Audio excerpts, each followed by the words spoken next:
What was your initial reaction to watching it? Were you able to get through the whole thing, or was it just like, I'm not going to even bother with this?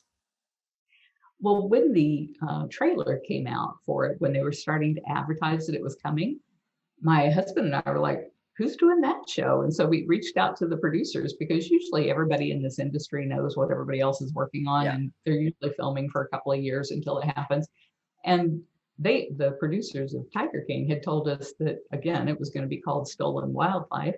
And they said that Joe Schreibvogel would be in it, but he'd just be, one minor character compared to all of these other people that were abusing big cats. So when this thing coming out was called Tiger King, and it seemed to be all about some feud between Joe Exotic and me, and it's like, I've never even spoken to Joe. How could who is working on this show? And what on earth are they doing?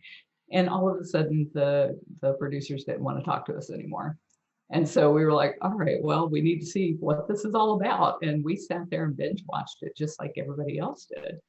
And at the end of it, we just sat there gobsmacked looking at each other and said, well, that was a missed opportunity, because we Hmm. felt like the whole purpose of that 5 years with them was to get out there the fact that these animals are being abused so that people would stop abusing them.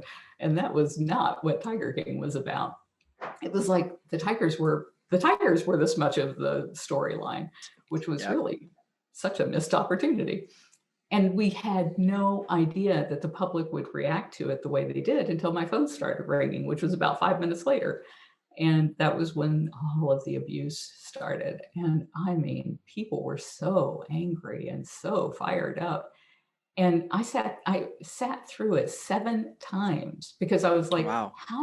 why would anybody believe a bunch of animal abusers saying that I killed my husband? What on earth would make people think that these were legitimate voices?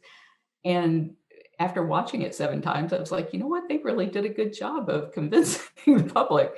And so I did a page at bigcatrescue.org/Netflix where I went minute by minute by minute through the entire 7 episodes and said, when you were seeing this on the screen, this is what was going on behind the scenes, or this is the receipts or the documentation that showed that this is all a lie.